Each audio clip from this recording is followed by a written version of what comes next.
बच्चियों का शारीरिक शोषण भी होता है, यह भी खुलेगा। दूसरे हमारे भाई के यहाँ ऐसा वाकयात हो और उनके लिए भी हमें आवाज उठाना पड़े, तो उसे रोकथाम करने के लिए इस सरकार को हटाना बहुत जरूरी है, हटाना बहुत जरूरी है। गरीबों की सरकार, जनवादी सरकार, समाजवादी सरकार 2025 में हम देखने जा रहे हैं। नमस्कार, आप देख रहे हैं बिहार डे लाइव। मैं निखिल। देखिए, बिहार में उपचुनाव हो चुका है, रिजल्ट भी आने वाला है। एक तरफ 2025 का विधानसभा चुनाव भी है, लेकिन बात करेंगे तो साथ ही साथ आपराधिक घटने भी देखने को सामने मिल रहे हैं। अभी हम पहुंचे हुए हैं कांग्रेस के कार्यालय में और बात करेंगे आपराधिक घटनाओं से रिलेटेड, बात करेंगे हम आदित्य पासवान जी से तमाम मुद्दों को लेकर। नमस्कार सर, स्वागत है आपका हमारे चैनल। बहुत धन्यवाद, बहुत धन्यवाद जी। जो अभी आपने प्रेस कॉन्फ्रेंस करा जिसमें उनके जो पिता हैं उनको उनकी हत्या कर दी गई है, उस मामले को जरा विस्तार से समझाएंगे। देखिए, विगत 4 अक्टूबर को भरत मांझी जी जो एक शिक्षक थे, उत्क्रमित विद्यालय के शिक्षक थे, वो उनकी हत्या वहीं के सिवान के दरौंदा के वहीं के दबंगों ने सिर्फ इसलिए कर दी कि वो हक और हुकूक के लिए, हिस्सेदारी के लिए, वहां के लोगों के लिए अपनी आवाज को बुलंद करते थे। तो ये वहां के दबंगों को नागवार गुजरा और नहीं चाहते थे कि ये अपनी आवाज को बुलंद करें, इसलिए बीच सड़क पे उनकी हत्या कर दी गई।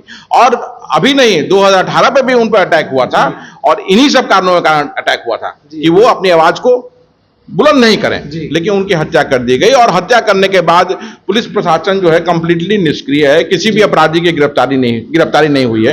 और आपने देखा कि किस तरह से सुशील अभी बयान दिया अपना, उसने बताया कि वो लगातार जो वहां पे जो अपराधी जो जिन्होंने हत्या की वो अपने गांव में रह रहे हैं, उनके बगल के गांव का, और लगातार पुलिस प्रशासन को, स्थानीय प्रशासन को वो वहां पे इसकी सूचना देता रहा, लेकिन प्रशासन उसे गिरफ्तार उन लोगों को नहीं की। तो इसका मतलब है कि प्रशासन की सहभागिता है किसी भी तरह से, जिस भी तरह से सहभागिता है, अगर गिरफ्तार नहीं कर रहे हैं तो उनका मन बढ़ेगा तो फिर आगे भी वो अपराध करेगा। इसीलिए देखिए, मन बढ़ा हुआ है तो वो सुशील पासवान को भी वो धमकी दे रहा है कि अगर केस वापस नहीं करोगे तो तुम्हारी भी हत्या कर दी जाएगी। तो अब ये प्रशासन को देखना है, बिहार सरकार को देखना है कि किस तरह से प्रशासन अपराध को कंट्रोल करती है। लेकिन मुझे लगता नहीं है कि जिस तरह से पिछले 1 वर्ष में लगातार बिहार में जो वाकयात हुए हैं, उनको देख के नहीं लगता है कि ये सरकार को कोई भी इंटरेस्ट है कि अनुसूचित जाति जनजाति को सेफगार्ड करे, उसके इंटरेस्ट को सेफगार्ड करे, उनकी सुरक्षा करे। नीतीश कुमार के कार्यकर्ता और नीतीश कुमार कहते हैं कि सुशासन की सरकार है, तो ऐसा ये क्यों देखने को मिल रहा है कि आपराधिक घटना बढ़ते जा रहा है, प्रशासन द्वारा कोई भी एक्शन नहीं लिया जा रहा है, ऐसा क्यों देखने को मिल रहा है? भाई, तो सुशासन कहते हैं नीतीश जी कि सुशासन है, तो सुशासन का सबसे अभी तो ताजा उदाहरण है ना सुशील कहाँ गया जी? इधर आके बैठी यहाँ पे। ताजा उदाहरण है ये कि किस तरह से इनके पिता की हत्या कर दी गई, और ये गुहार लगा रहे हैं कि किस तरह से इनकी मदद हो, किस तरह से इनकी सुरक्षा हो, किस तरह से ये बचें, क्योंकि इनको सीधे लगातार कहा जा रहा है कि केस वापस नहीं करोगे तो तुम्हारी भी हत्या कर दी जाएगी। तो ये सुशासन अगर है तो इस तरह के सुशासन से बिहार की जनता नीतीश कुमार जी को प्रणाम करती है। ये सुशासन नहीं चाहिए। और मैं आपके माध्यम से बिहार के अनुसूचित जाति, बिहार के अनुसूचित जनजाति को अपील करना चाहता हूं कि एकत्रित होइए, संगठित होइए, नहीं तो आज सुशील के घर पे ऐसा वाकयात हुआ, सुशील के पिता की हत्या हुई, कल कहीं ऐसा नहीं हो कि जिस तरह से और लोगों के यहाँ भी ऐसा वाकयात हो रहा है, दूसरे हमारे भाई के यहाँ ऐसा वाकयात हो और उनके लिए भी हमें आवाज उठाना पड़े, तो उसे रोकथाम करने के लिए इस सरकार को हटाना बहुत जरूरी है।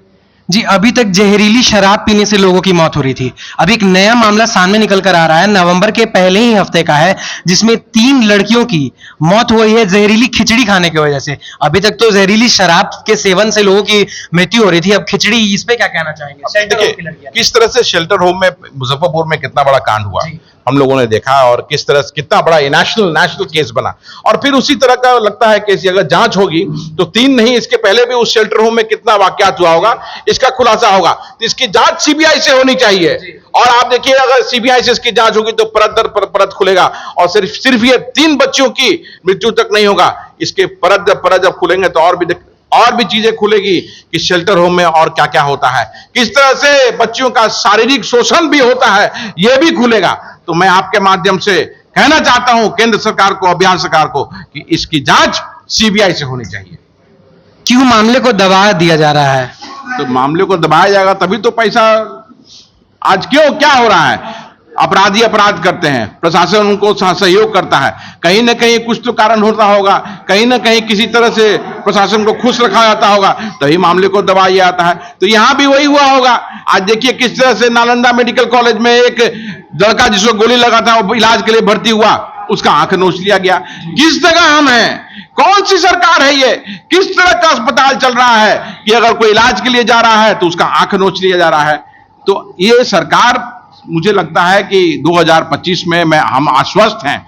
विपक्ष पूरी ताकत अपनी लगा रहा है, लोगों को एक मत कर रहा है, लोगों को संगठित कर रहा है कि ऐसी सरकार को हटाना बहुत जरूरी है। गरीबों की सरकार, जनवादी सरकार, समाजवादी सरकार 2025 में हम देखने जा रहे हैं। सीधे तौर पे देखा जाए तो दोषी किसको मानते हैं आप? दोषी भाई मुख्यमंत्री जी होंगे ना। दोषी इसलिए होंगे कि अगर मुख्यमंत्री जी चाहेंगे, कड़े प्रावधान करेंगे, कड़े नियम लाएंगे, प्रशासन पे दबाव रहेगा तो नहीं होगा ऐसा काम। अगर प्रशासन लचर पचर है, अफसर आपकी बात नहीं सुन रहे हैं, आपका कंट्रोल नहीं है ऑफिसर्स पे, तो ऐसा हो रहा है।